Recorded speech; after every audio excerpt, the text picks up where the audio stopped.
Hi, welcome to PY423. Today's lecture is on perceptual and motor development. My name is Stuart Ross. I'm one of the old guys around Newman. I've been teaching for, well, I got my PhD in 1992 and I've been teaching for 22 years then since that. My particular interest in perceptual and motor development started when I was a postdoc at Birmingham University, where I was working with blind toddlers, and the particular project I was following was looking at various aspects of motor development, and clearly that related to their perceptual disability. Your learning outcomes for this particular lecture are the following. The nature of the human infant as something which is the product of evolution, that is long scale time. Then the role of development in a species which we'll call secondarily ultrasound. I'll deal with that a bit later. The inextricably linked evolution and development of perception and action, i.e. the two don't develop separately. They are linked in a very clear and fairly easy to define way. Then the actual nature of development. Development isn't something which is just linear and going upwards. We don't just keep getting better and better at something, but there is what we'll call a dynamic systems, and that dynamic system is related to the interactive specialization of neuronal structures, i.e. the brain. And finally, possibly most important in this lecture, is to ascertain what is evolved, what do we get from our genetic material in terms of our abilities and capabilities, and what is actually developed postpartum. So what develops as soon as the egg and the sperm are united, what kind of things happen which might be under the control or mediated by the environment. Okay, so reading, always the case, as much as you possibly can really would be helpful, but failing that you can start off with the reading material that Kate has put up. I will also be putting up some extra PDFs that you can have a browse through pertaining to specifically important topics within this lecture. But any old, they call it sophomore, that's an American term, it just means any second year level textbook which is dedicated to developmental psychology will have a section on perceptual and motor development, and that should be good. So many of them out there, it would be silly of me to start naming ones. Possibly better idea of where to start from trying to make sense of this particular lecture is to actually look at the key names of some of the people and look up what they've been doing. Even just a kind of brief resume of who they are will tell you about the important issues in perceptual and motor development. Some of the more notable names are Esther Thielen, who was at Indiana University, and who's the key sort of name in dynamic systems theory, which is specifically related to motor control. Related to them are Olaf Spons, who's still with us, thankfully. He's also at Indiana University, and his one-time boss, a chap called Gerald Edelman, who's a Nobel laureate, and the wonderful Mark Johnson, who is British. He's at Birkbeck, and his comrade Annette Karmeloff-Smith, they are the interactive specialization people. Wonderful that they are. And then finally you might want to look, I've called them the purple perils. That's a man and wife couple, JJ and EJ Gibson. Purple Perils refers to a set of lecture notes produced by James Jerome Gibson. So, as I say, get yourself some kind of textbook and start reading around it, and then look around the key topics that I've mentioned. Even if you just Google them, then that's a start. At least it will start, increasing your vocabulary, and that's always a good thing. Right. One big question, almost at the start of psychology, came from William James, which is, do babies enter a world that is a blooming, buzzing confusion? I.e., we're taking a kind of empiricist point of view, which is the tabula rasa.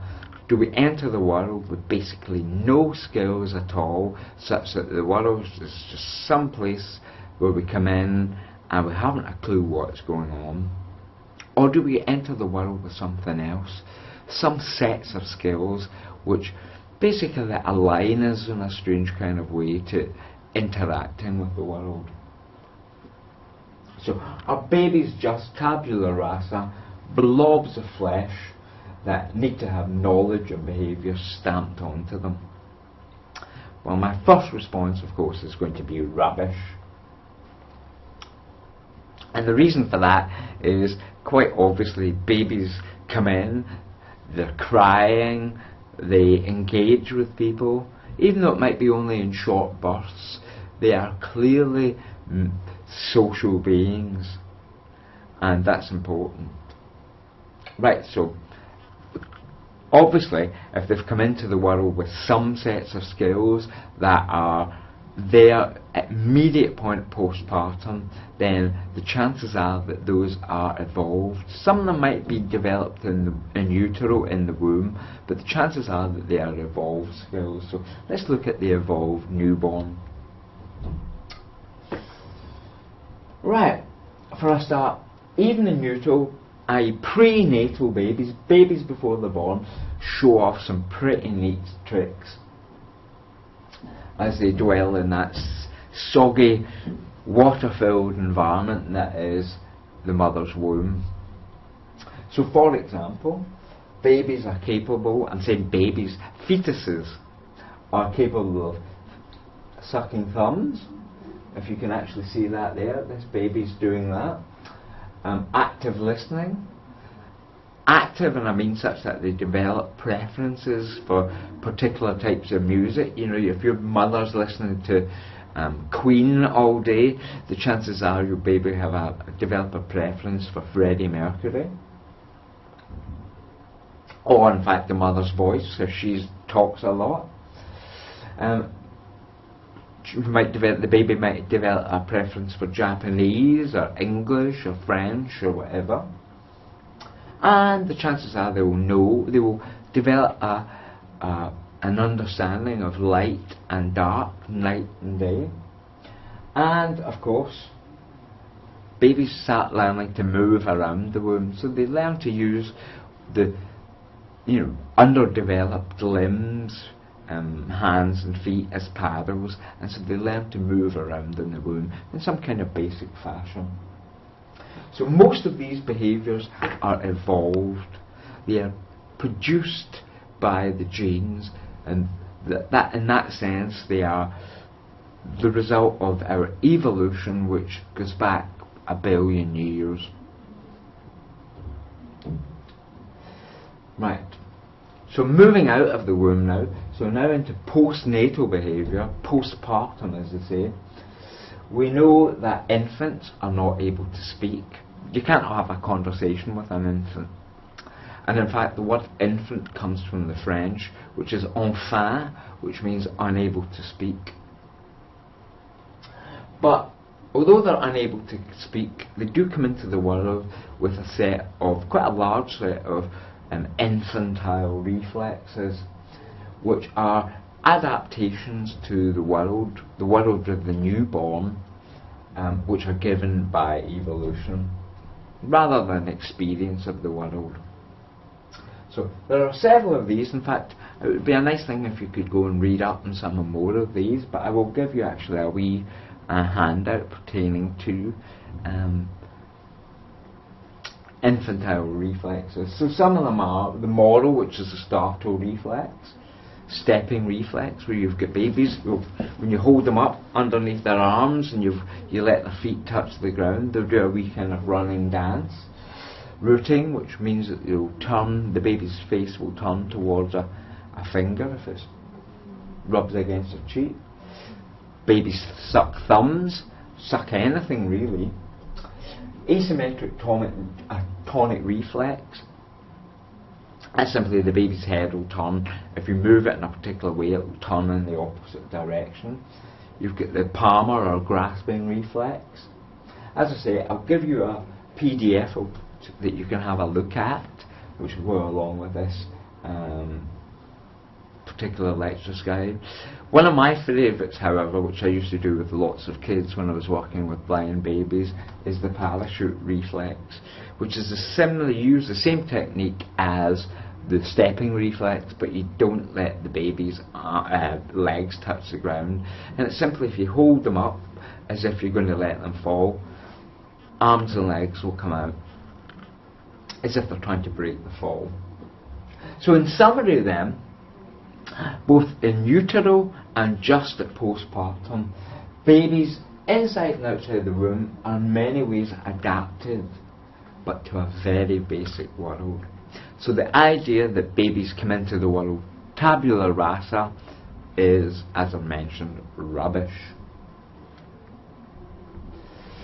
Right.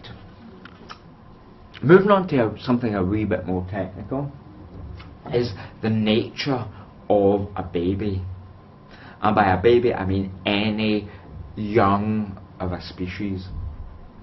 And there are many different types of ways that babies are produced, not just in terms of whether it's a mammalian baby, such that the baby's born from the mother directly, or it's produced via an egg which is external and then the egg hatches, or it might be something to do with marsupials, which are something different again. And I'm not even looking at fish or insects here, which are sort of eggs or various other different types of things. But in terms of more higher up than fish and insects, we can describe several classifications of different types of way that young happen to be adapted to the world. The first you might have heard of already are precocial infants. And precocial infants are already quite mature. They have got behaviours which are seemingly like adults. They enter the world like smaller versions of adults, and they behave in similar ways to adults. So, for example, the word precocial actually comes from types of birds. For example, geese and ducks would be described as precocial, such that as soon as they hatch, they have got an instinctive behaviour to follow the mother, whether that be in walking on terrestrial surfaces or paddling in water. So they come into the world, as soon as they hatch, within a few hours they're behaving, they're up and running, they're up and swimming, and that's precocial. Hence the word precocious, meaning gifted. Then we've got the other class, which if we're using a dichotomy we would say precocial and altricial. Altricial is the opposite of precocial in many ways. And altricial species are young of the species that are incapable of looking after themselves. They tend not to look like adults, and they are usually completely dependent on the adults for survival, nutrition, warmth, heat, food, water, so on and so forth. So altricial young show a pattern of development that is less adapted. They are not mobile at birth. They tend to be different physically from adults of the same species. As I've noted, that is a dichotomy, and it's possibly too great a dichotomy to be of any particular use. And so we might mention things like what we would call super precocial species. So there are some species where the birds are actually born almost as if they're ready to fly. The feathers are fully developed, so they don't have that sort of nice fluffy down that you might get in a young swan or something like that. They are actually fully fledged, you might say, feathers. And there are various other different kinds of developments which might be almost pre-adapted in these precocial species, or in fact in this case super precocial species.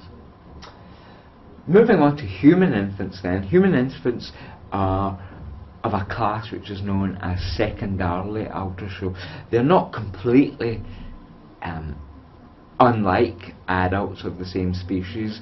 You know, they've got bigger heads and things, but they've got the same amount of limbs and so on and so forth as adults. They're just slightly different in terms of the dimensions, of the proportions of those bits of the body.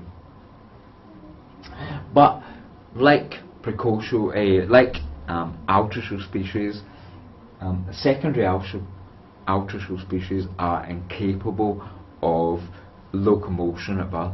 Babies don't come into the world moving the way that adults do. In fact, babies are incapable of moving themselves.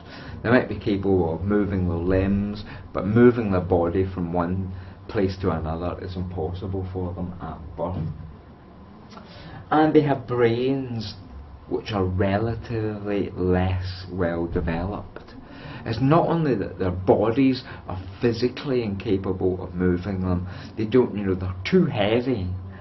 Their limbs are too short in relation to their body mass, particularly the size of the head, in order for them to move. But it's also the case that their brains aren't fully mature. In some senses, what's happening here is that the babies are still growing postpartum, they're still maturing, and that's unlike a species which would be altricial, super altricial, where it's almost that development has happened, gestation has happened in its completeness in the egg or in the womb. In human species, secondary altricial, development takes more of a role than in other types of species. So it's gestation outside of the womb, and for the human species this is incredibly important.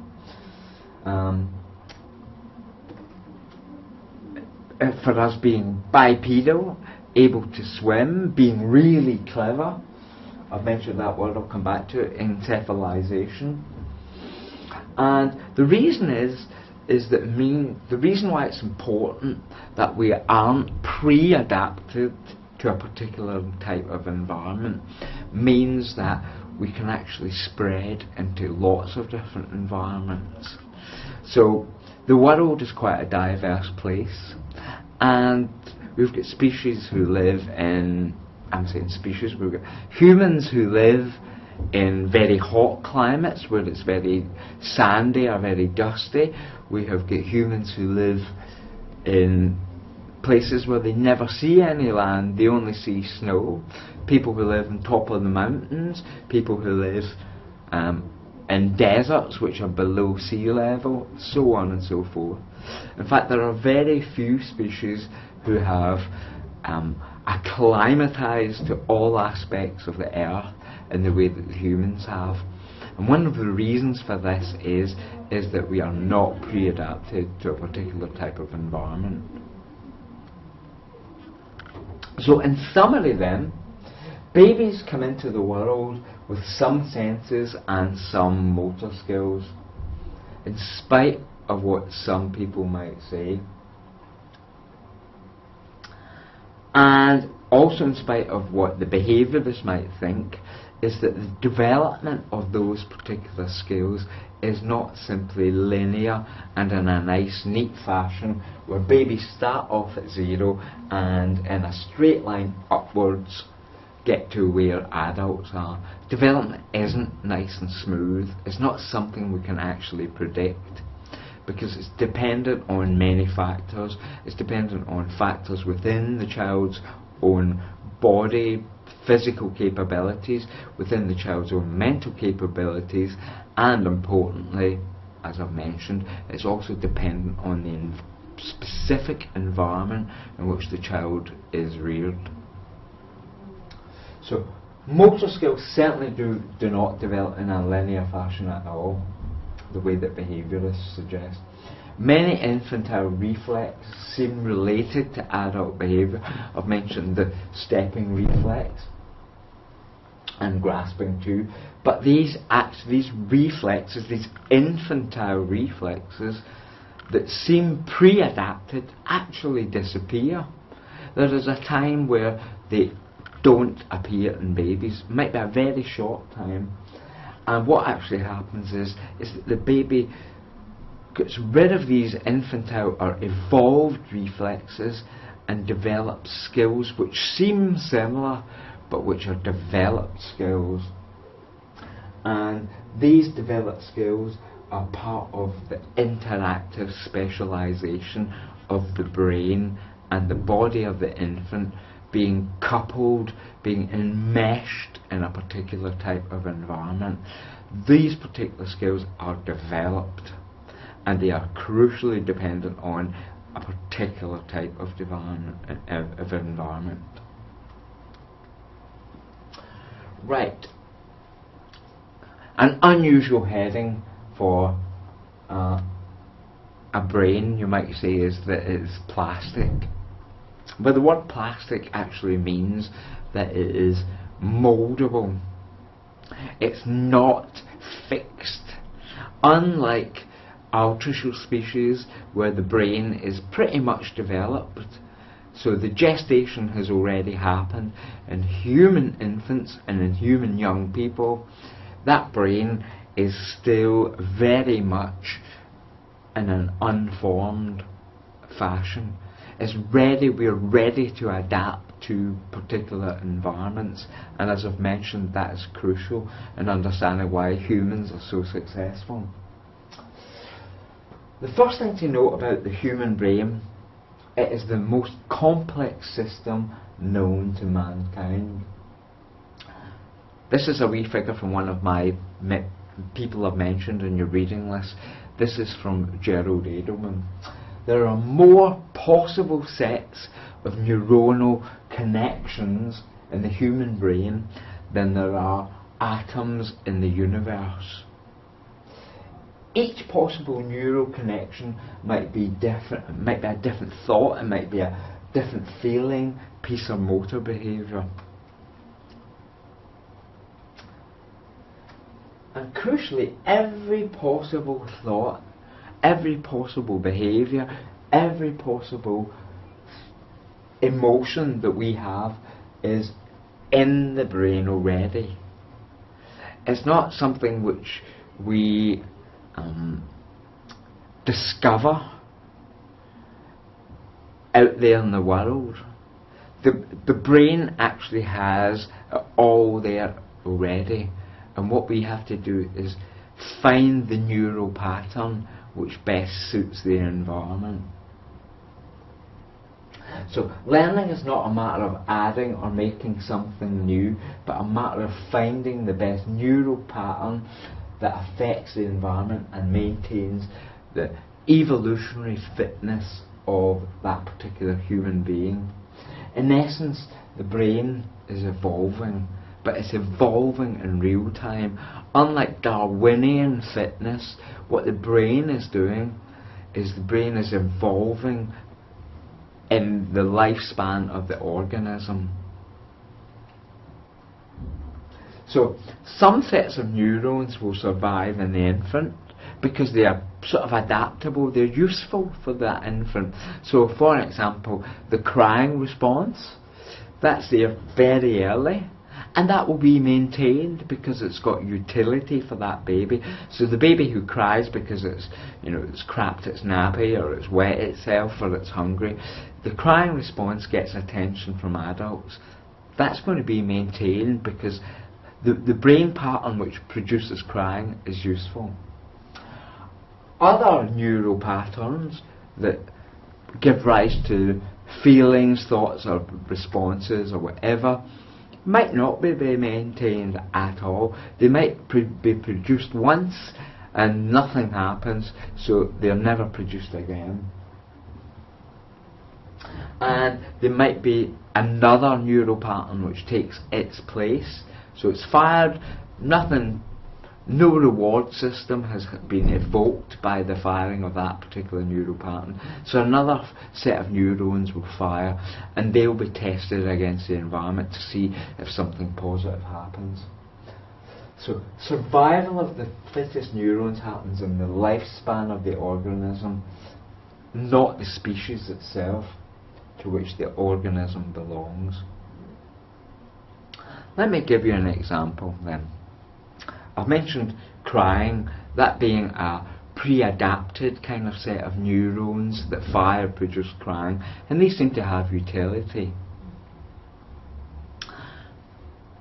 The grasping response also has kind of pre-adapted, but it is very much an automatic kind of response. Other behaviours might produce a whole range, a whole spectrum. Other neural patterns might produce a whole spectrum of behaviours, some of which might at first get a good response, but will be replaced, will become more specialised, and the neural patterns will be reduced and reduced and reduced, which is mirrored by the particular behaviour. So if you show a baby a particular object, the baby might be all swinging and dancing for a bit, and then the behaviour seems to become coordinated towards that particular object. It might be in terms of its looking response, it might be in terms of its head turning, it might be in terms of grasping and reaching, it might be in terms of not moving its legs or whatever. The issue here is that the brain firing, which controls this multitude of responses to a particular stimulus, becomes narrower and narrower, and that results in more adapted behaviour.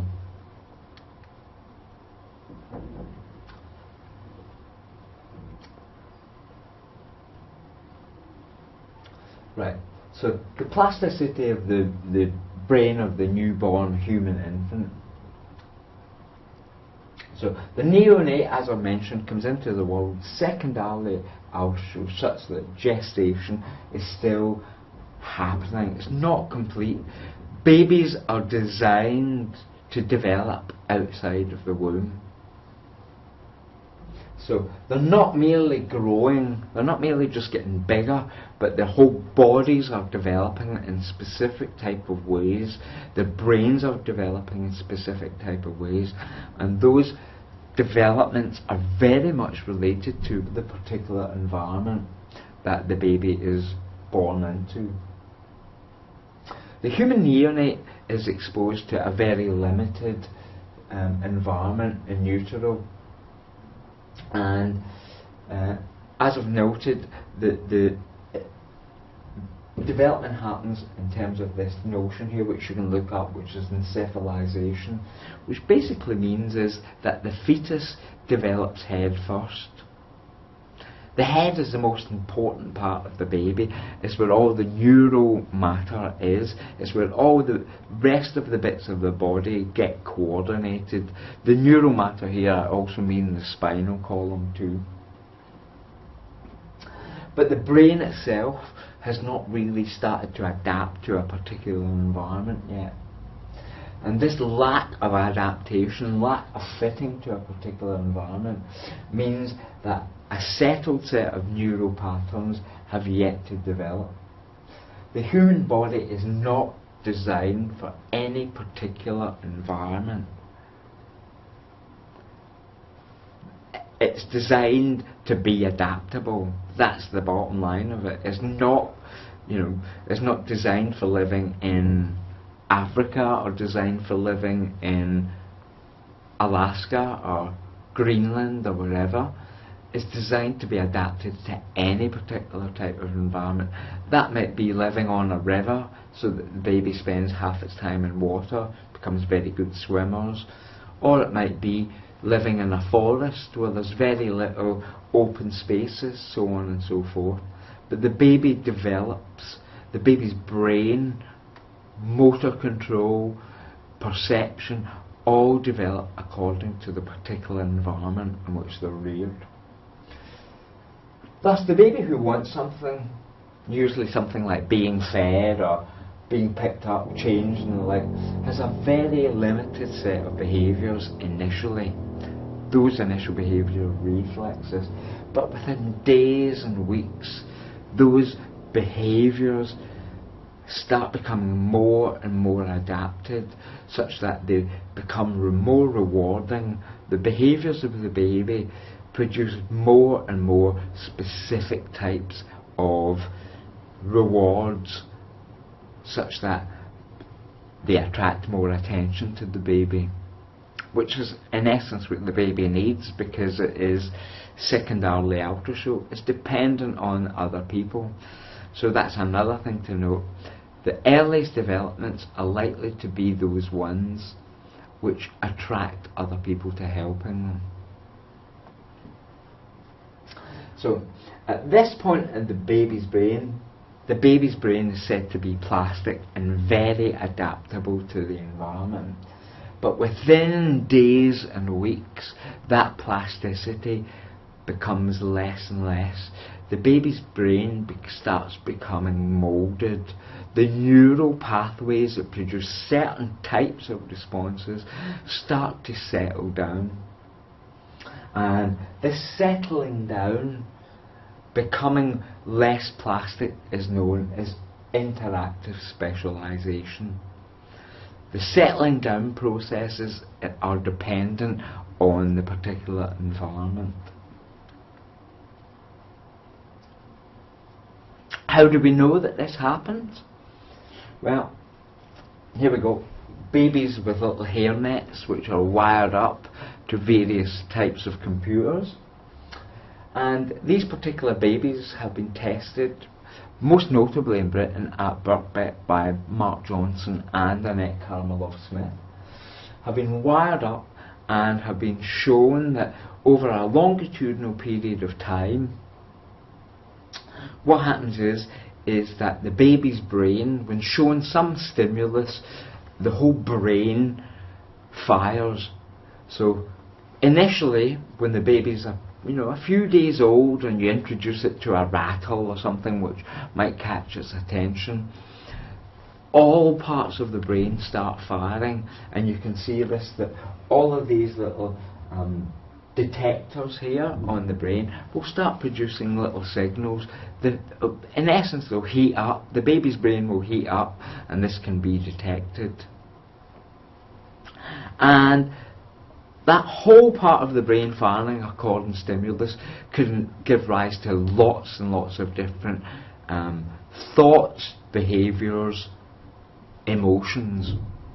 But very quickly, within days, what you see happening in this longitudinal piece of behaviour is that the neural patterns start becoming more specialised. Specialised in terms of that they focus in on certain parts of the brain. So if the baby is feeling a bit down because it's soiled its nappy, over a period of time you will actually see that being a response which is located within a particular area of the brain, and it will also be linked to the responses that the baby will actually give, such that the baby will cry. So that all of a sudden we've got soiled nappy leads to crying. The two become enmeshed, such that when the baby soils its nappy, crying is a response which is given, so that the neural patterns related to soiled nappy, feeling soiled nappy, get linked to the neural patterns associated with crying.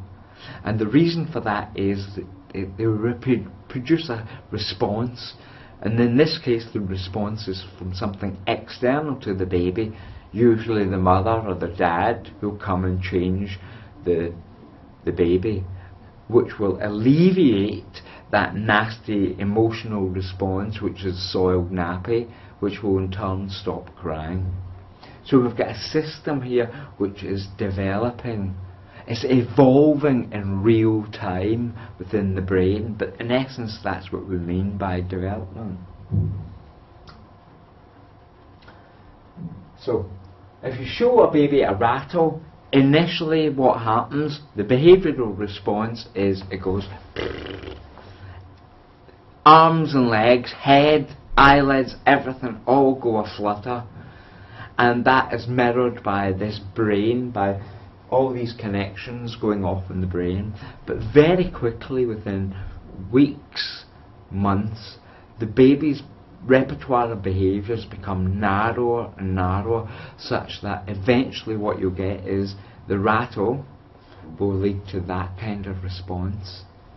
It will lead to a reaching and grasping response, and that is the result of a tremendous amount of development, a tremendous amount of interactive specialisation, where the neurons that are affected, which are produced by that nice flash rattle, are then mapped onto more specialised behaviour producing neurons, which give rise to, in the end, a reaching and grasping response, and those two become inextricably linked. So when you're looking at the first 2 or 3 months, you'll see that babies are what we might call athetoid. Their behaviour looks a bit gross, and it doesn't look anything like what we'd call adult behaviour. They just seem to sort of fire off and do lots of different things, and there doesn't seem to be much coordination of movement. But very quickly that coordination starts coming about, and by the time the baby's 3 or 4 months old, we've got a baby that's capable of lots of different types of behaviour. Behaviour goes up geometric sequence wise. It is incredible. It's an explosion of behaviour that starts happening. It's certainly not linear. It's not in small little steps that babies start developing skills. It happens incredibly rapidly. The key point to note then of this interactive specialisation, such that the behavioural, the neural patterns that give rise to behaviour and emotional and perceptual responses in the infant is dependent on a particular type of environment. Initially that environment is very limited. Babies are swathed, and we don't give them much stimulation. We keep them in nice dark rooms and things, because they get upset by lots of noise and lots of bright things, so we try and keep them quiet. That's what babies like. But very quickly we start stimulating the baby more and more. It starts to enjoy getting more and more stimulation, and that gives rise to less and less plasticity of the brain. The brain starts developing certain types of neurons, and other types of neurons are being lost. Other neurons that are connections are just deemed not useful, and those drop out of the baby's repertoire of neurons that get connected together, which give rise to particular connections between emotions, perception and action. I'm showing my age here. If you want to look this up, look up the British Empire and look up the storyboard of what the British Empire is. And my example here is that if you degrade the environment of the human infant to such a level that it's offered very little stimulation, then that will seriously affect development. In this particular case, Carol was the receptionist of a community type sports centre, and she kept her babies in a cupboard, in a sort of drawer next to a receptionist desk, and they very rarely saw the light of day. If you keep babies in such an environment, then you slow up development. Babies are exposed to less of an environment, less of a dynamic environment, and that means that the neural patterns are simply not going to develop. And that baby's brain might be held plastic, it might be more malleable for a period of time, which is no bad thing. But if you degrade the environment for extended periods, over weeks and months, then the chances are you might well cause retardation in the neural structures that develop and enmesh with particular types of environment. So the importance of the type and richness of the environment to the human infant cannot be exaggerated. And particularly, as I mentioned, the social environment of the human infant, because the infant is secondarily ultra-social. It is dependent on other species to keep it fed, keep it clean, keep it watered, keep it stimulated. And so the exposure to the social environment for the young child is really important. And this has actually been explored empirically in young birds.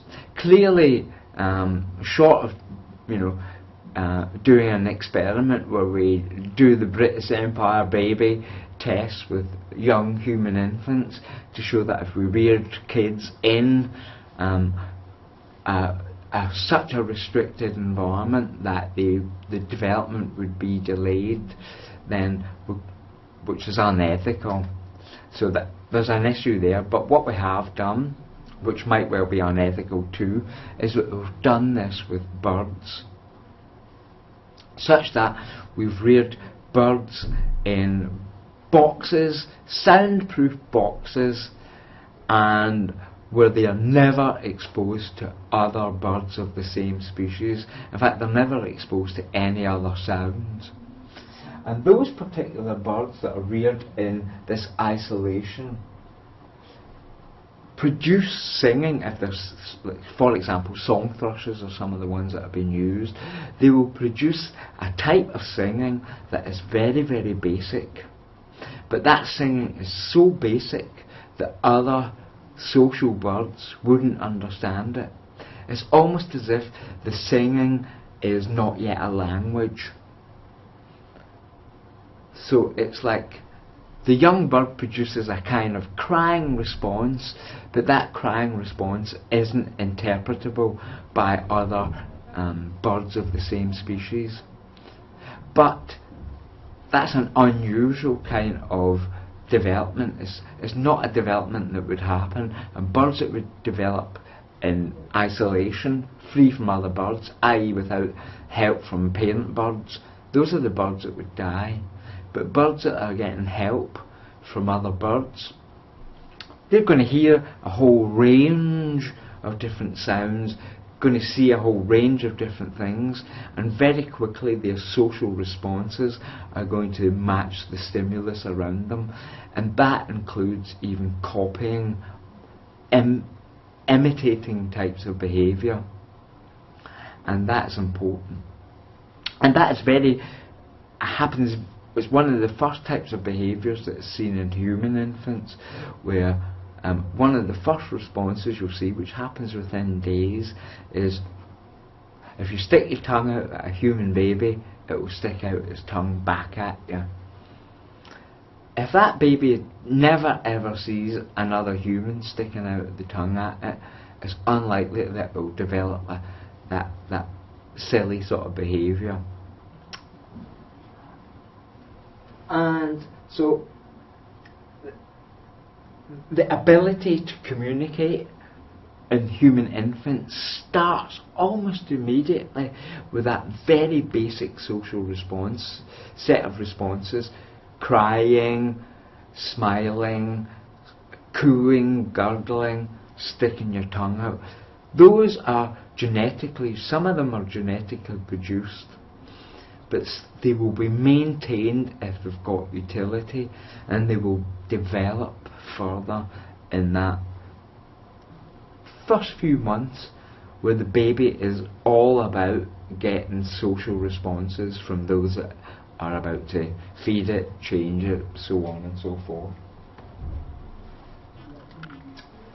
Right.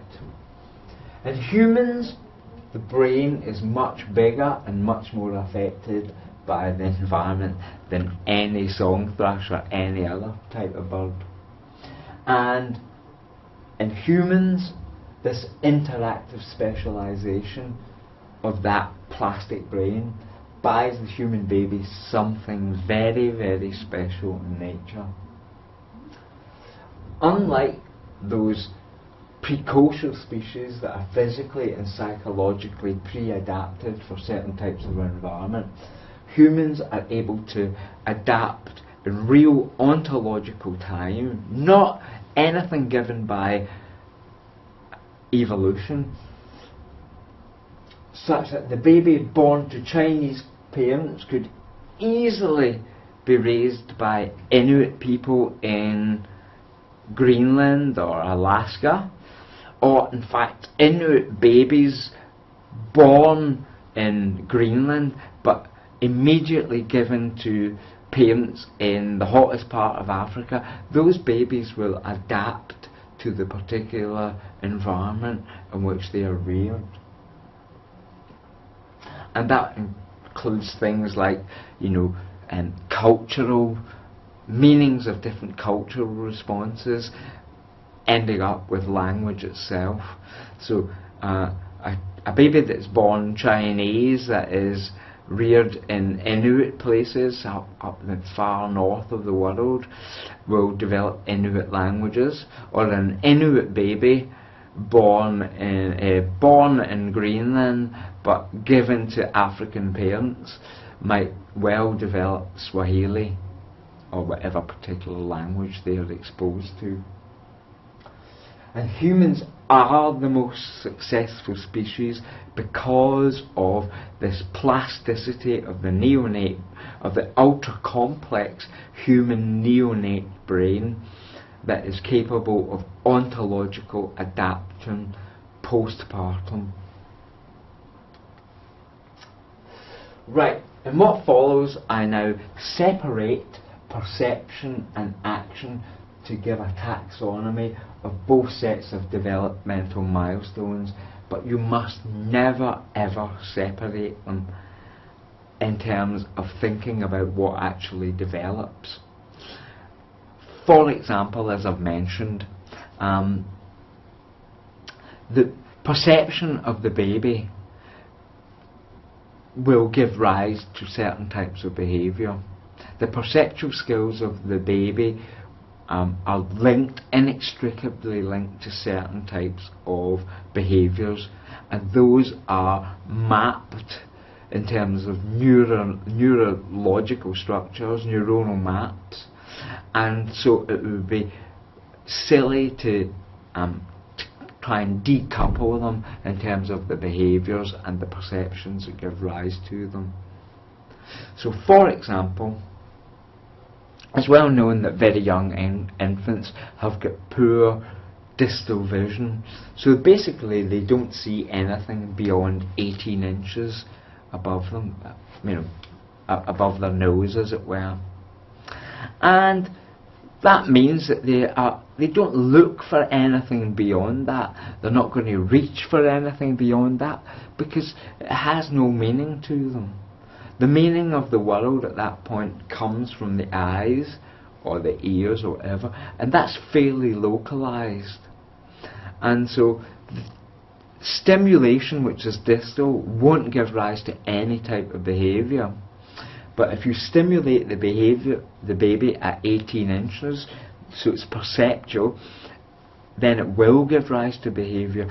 Initially it might be, as I mentioned, poking out your tongue. So if you're there 18 inches away from your baby's face, and the baby can see you poking its tongue out, it will start to develop a tongue poking behaviour.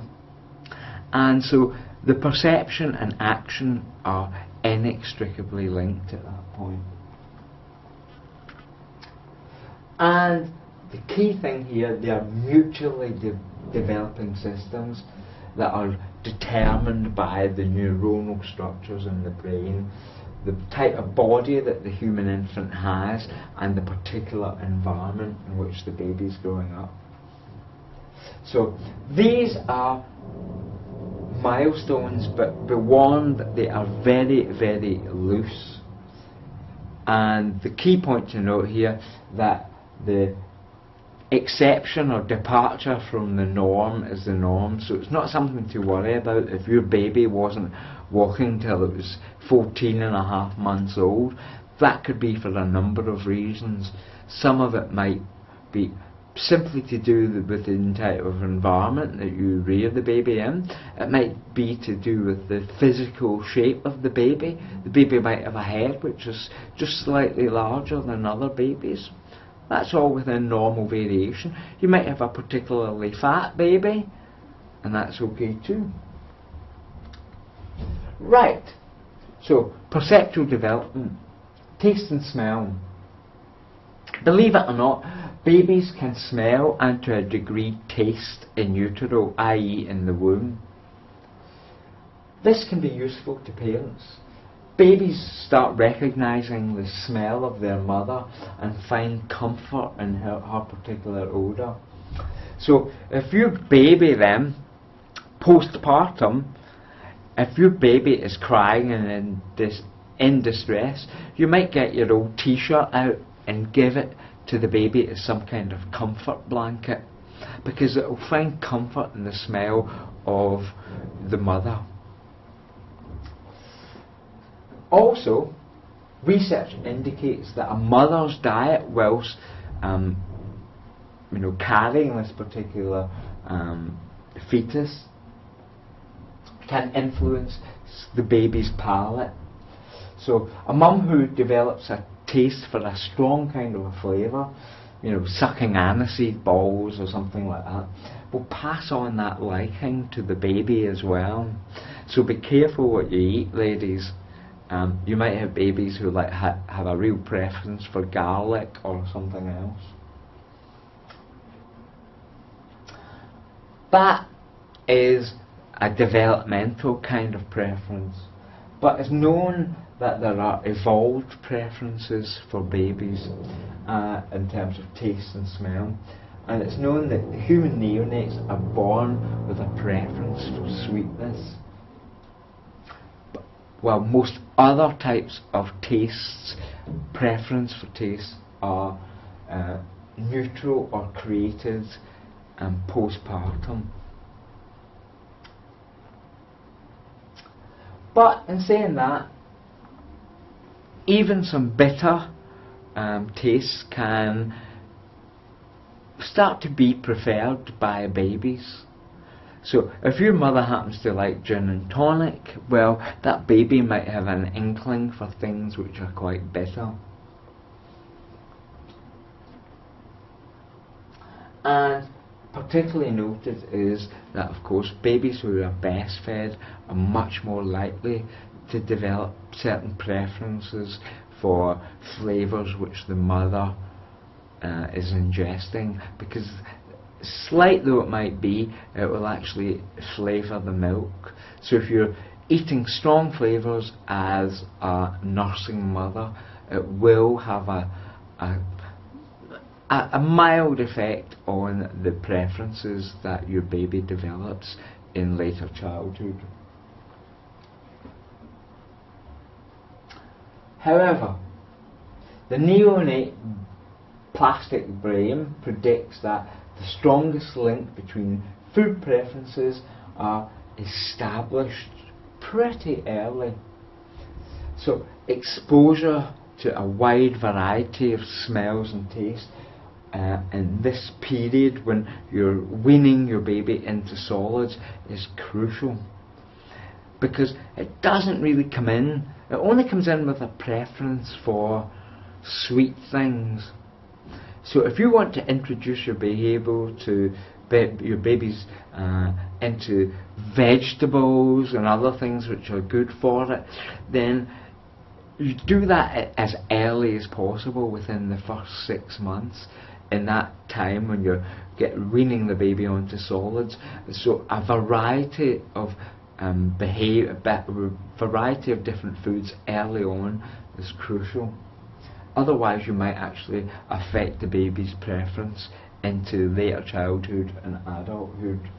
So ladies, get those onions and broccoli and all the rest of it. Introduce it to the baby quickly. Eat them yourself and introduce them to the baby quickly. Right. Because in essence they will accept them. As long as you introduce them early on, they won't develop, disgust response for Brussels sprouts. That might well be debatable, but who knows. Another very early perceptual or sensory ability that babies come into the world with is touch. And the touch responses are amongst the most highly developed in the neonate. Basically because they've got lots of nerve endings in their digits and in their face and their skin. And attachment studies have shown that one of the first things that babies really get comfort out of is skin-to-skin contact. Simply picking up a baby and exposing it to your own warm skin seems to soothe and pacify that baby. And that is what I've mentioned. It's important because it's a social type of response, and it's an evolved type of social response that babies find particularly pleasing. So again, it's not only evolved in the baby, but it's evolved in the mother. It is a kind of interlocution between mother and infant, is that they like to feel each other's flesh. It comforts and soothes both, and it is part and parcel of bringing your baby up in a social world. So in psychological terms, babies really appreciate comfort contact much more even than food.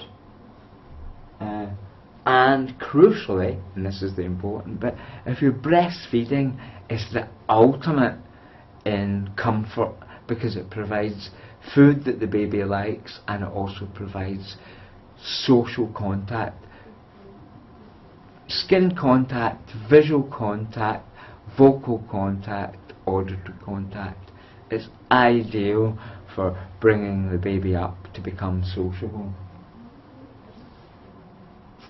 And believe it or not, research has shown that the more physical tactile stimulation that a babies get positively affects cognitive, social, and perhaps even immunological health of that particular baby. And if you want to have a look at some research, you might have a look at the very early work of Kassler on different types of maternal deprivation. Right, audition, baby's hearing.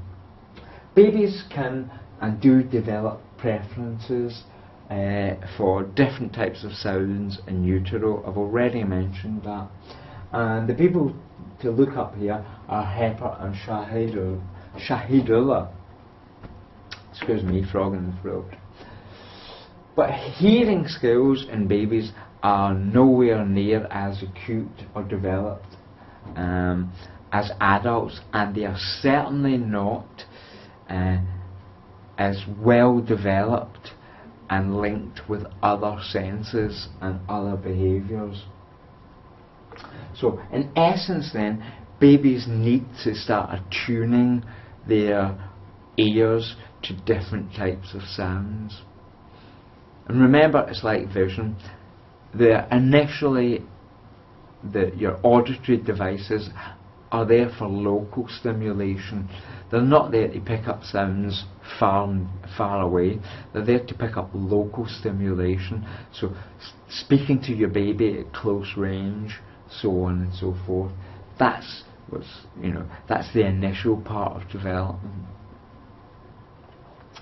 So importantly, this means that early intervention in congenitally deaf children is vital, because the auditory responses haven't yet been fused, such that if you can intervene to replace the types of neurons or neural firing patterns that give rise, that would normally be linked with things which are normally linked with audition, if you can some way map them onto other senses, whether it be touch senses for learning to use braille or something like that, or vision senses, the quicker you can map them onto other neural pathways, the better for the child.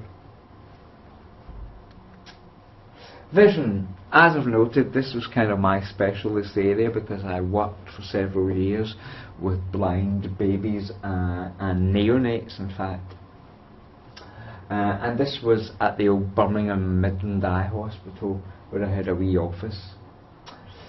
First of all, believe it or not, many babies are born with blue eyes, and they only become brown later. Some babies are born without any globes at all. They are completely unable to see. And believe it or not, sometimes it takes days for paediatricians to notice that a baby is born without any globes, because babies don't tend to open their eyes much, and it's quite a difficult thing to spot. And it's probably the mother who's the first person who would notice this, that the baby isn't opening its eyelids. So the neonate's eyes will open shortly after birth, but due to changes in pressure from the in utero environment to the postpartum environment, the eyes tend to be quite swollen up and are less receptive to stimulation caused by light. And vision is the least adapted senses in neonates. It's the sense which has got least utility for neonates than any of the others. The baby's fovea is not at all well developed at birth, and there is a large difference between the visual capabilities of the neonate and slightly older children in terms of size, shape and spacing, which has a clear effect on what they can see. So something that I mentioned previously, babies initially can only focus on something which is sort of 12 to 15 inches away. The babies get very little clarity, virtually no sense of depth perception, and initially it has to have high contrasting differences between objects for them to be appreciated as objects. Indeed, normal and pathological acuity in babies is determined by the baby's ability to spot a range of contrasting elements, and indeed this is done by a sort of degrees of chessboards. So the bigger the black and white squares, if the baby prefers the bigger squares, i.e. less complex patterns, such that you might in a chessboard type arrangement if you've only got two squares, black and white, and the baby prefers it over more squares, say 16 black versus 16 white, that suggests that the baby's acuity is poor and only capable of detecting high contrast. Whereas the baby that finds more stimulation in the more complex material, it suggests that it's able to see high contrasting things quite easily, and it can detect lower levels of contrast. That suggests that visual acuity is improving. This particular test was developed by Teller and is known as the Teller test, and it's a type of forced choice pattern and paradigm such that you would get two different types of chessboard, say one with only 2, one with 32, and the one that the baby prefers looking at most will determine the level of visual acuity of that particular baby, and that's how it's used. The point to note here then is that a normal baby, sight improves very quickly after birth. Straight away the swelling will go down in the baby's eyes, so that will help, but very quickly they will start developing all the usefulness that vision provides them, and that usefulness will start to become enmeshed in this perceptual and later motor system. Right, so we have already noted that the baby is born with several different types of motor reflexes. Here we consider more what we'll call ontogenetic motor developments, i.e. ones that are not just reflexes, ones that the baby has actually developed or adapted to a specific type of environment. And importantly, it's worth noting this notion of encephalization again, because it applies to motor development as well as physical development. So it's not just the baby's head which is bigger, but in fact the first types of movement that the baby is likely to develop concerns head movements. So the baby learns to move its head effectively quicker than any of the other limbs. And the development is dependent on the fact that the head is the bit where all the stuff needs to, all the senses and motor developments have to become coordinated. So head control and the baby's posture are vital in terms of later development, and they are vital in terms of a marker for babies who might have some kind of severe mental handicap. And indeed, with my time with babies working 20 odd years ago, one of the things I first learned to do with newborns was to pick them up. And newborns show some kind of resistance to being picked up. You know, they might try and hold their necks in particular ways or whatever. In newborns that's less of an issue, but within weeks of that, if the baby doesn't start to develop some kind of resistance to being picked up, it could be a marker of some serious mental handicap, which will only become more pertinent in later. But that would be the first kind of marker, is to do with the head movements and control of the head. Lack of head movements suggests problems for mental capability. Here I'm only going to explore the gross motor developments, but we could look at much neater tricks which happen later in development, including grasping particular different types of objects, using pincer grasps, or in fact the kind of stuff which I was particularly interested, which was to do with tool use. That might be for another time, but here we're only looking at the gross motor milestones that happen with babies. So these are guidelines showing that, for example, at 3 months, 90% of babies can turn their heads from side to side. So baby can turn their head from side to side in the supine position. The supine means head up. So at least 90% of babies can do this by 3 months old. So that's a crucial time. If your baby's not moving its head from side to side by 3 months, there might well be something to get worried about.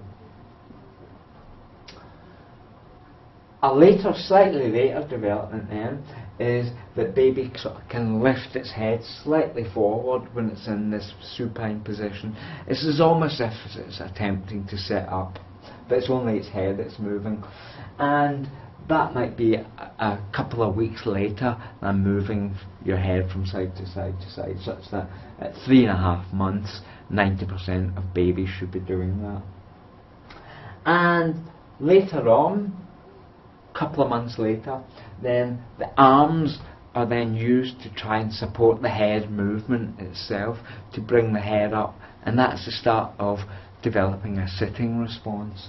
And that might be at 4.5, 5 months, in the baby's ability to control its head, such that 90% of babies are doing it. Again, I'm saying this, repeating myself, these are guidelines. One of the most important stages in the infant's development is in gross body control, being able to change posture from the supine position, which is sitting up, to the prone position. As soon as the baby's in the prone position, then it's ready to start exploring the world. And babies that can switch over from being, in this head up position to switching over to being face down, that's a crucial development, because it's a precursor to all of the gross motor developments of crawling, walking, so on and so forth. So by 2 to 3 months, 50% of babies should be able to move, roll themselves over. Not too skillful, it looks a bit weird, but at least, they're able to do something. But certainly by 4.5, 5 months, we'd be expecting babies to be able to change their position from face up to face down. Again, guideline. Once babies are able to roll themselves over, get themselves into that position, then they will also start developing abilities to set up.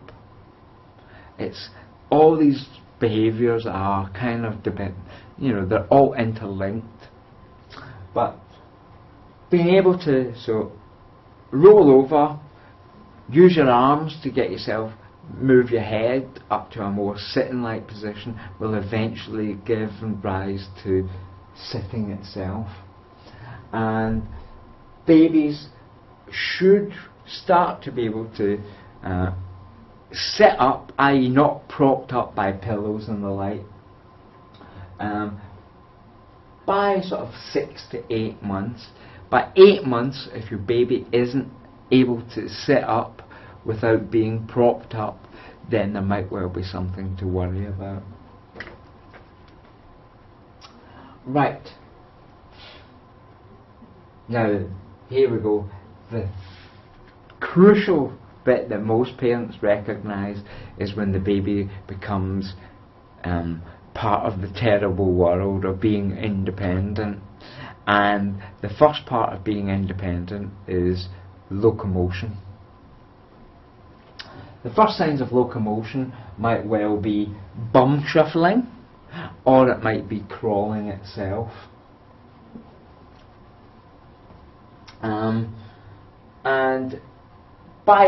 certainly by 11 months, if your baby isn't crawling or able to move around its local and distal environment, then there might be something wrong with it. And lo and behold, this is me. I haven't changed much, to be quite honest. This is me. This is traditional gear. It's not Scottish or lad, but at the same time as this particular picture was taken, by a chap called Mordecai, who's a relative, I was just about crawling, and I was quite a boisterous little chap, and I actually got found not only crawling, but I'd actually got myself up into a standing position and had crawled into the waste paper basket when I was about 7 and a bit months.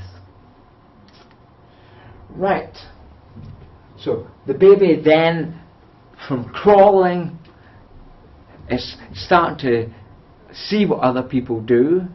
It's also starting to want to explore new things which it previously couldn't reach, i.e. things which are higher up, and that gives rise to babies trying to get themselves up from all fours onto 2 limbs, not yet the arms, but 2 limbs in terms of the feet. And babies start to do this at around 7 months would be an average, but the majority of babies should be able to do this, get up unaided just by, getting onto a table or whatever, should be able to rest on that table unsupported on its 2 feet, using the table as a prop, by 11 months. If your baby isn't doing that at 11 months, there might be something to worry about. It might be that the baby's got mental retardation, or it might be that the baby is in fact way overweight, which is a problem I have seen in many instances. As I mentioned, there are physical factors which can get in the way of babies doing this behaviour. So if your baby is overweight, that might be an issue. So keeping your baby healthy in terms of physical stuff is important, because it will affect their motor development, and motor development affects cognitive development, so on and so forth. Right, the one that everybody then wants to talk about is walking. When are babies walking? Most parents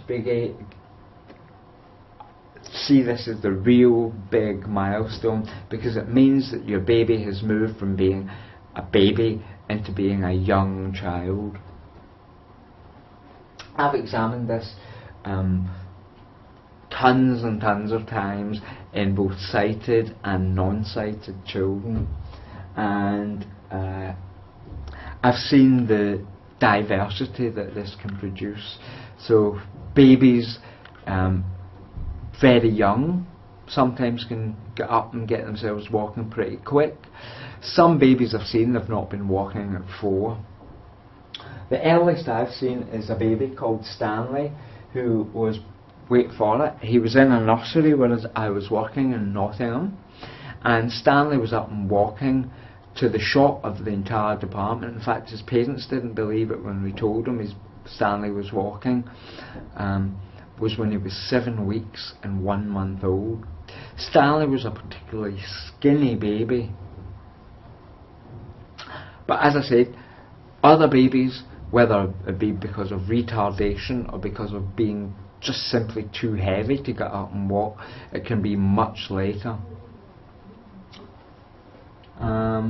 So the baby, as I've said, the oldest baby that I've seen who was walking, who had a visual acuity, was at 4.5. That was her first steps, was when she was 4.5 years old. But I've also seen another baby who was walking at 11.5 months, who was actually completely blind, no visual acuity whatsoever. And you can actually see this baby if you want to look him up. Matthew, you'll find a wee profile of him there. Right.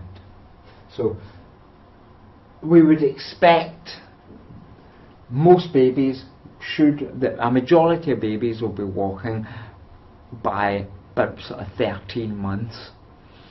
The majority of babies will be walking before the first 1.5 years.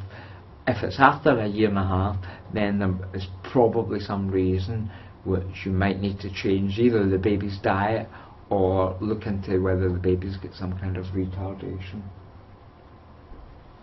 Finally then, I did mention Stanley, who was 7 months and 1 week, but wait for it, I've come across a baby who's possibly the youngest that's ever been seen, unless you know different, and this is baby Reuben, who is walking completely independently at 6 months. And if you have a look at Reuben's physique, you'll see that he's a very skinny baby who doesn't have a big head, and he looks more like a young kid than he does a 6-month-old baby. So, to reiterate a point then, all these motor skills that I've been looking at are related to perceptual development. If you've got a baby who's got several different perceptual issues, the chances are they will have several different motor issues. In spite of what I've said about babies that I've seen who've got no vision, the chances are that a baby who's born blind will be walking later. It will be developing later motor coordinations than a sighted baby. So, for example, walking aids the ability to access distal information. So once your baby's up and walking, it's going to develop a better judge of distance than if your baby's disabled, for example. Simply judging whether something is 10 feet away, whether you're going to walk into it if you're walking at speed, it will be determined by how early you're walking, whether you're able to walk or not. The key issue then is that these postnatal skills, both motor coordination and perceptual skills, do not unravel in some predetermined timeline controlled by genetics. Your genetics does play a part. There is some maturational element here, but crucially you need to give children the optimal type of environment for these behavioural milestones, perceptual milestones, to develop within that normative range. If you don't provide the baby with the optimal stimulation and environment, which is linked to the normal development, then something will go amiss.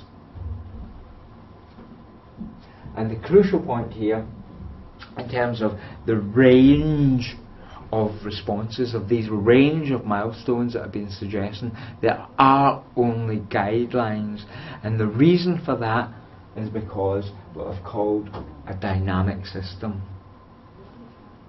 There are so many degrees of freedom for differences between babies and differences between environments that predicting when a baby will walk, when a baby will talk, when a baby will hear something, when a baby won't hear something, when a baby will see something, so on and so forth, is very difficult to determine. There are many different reasons why babies respond to particular stimulation at particular ages. Right, conclusions. Babies are babies.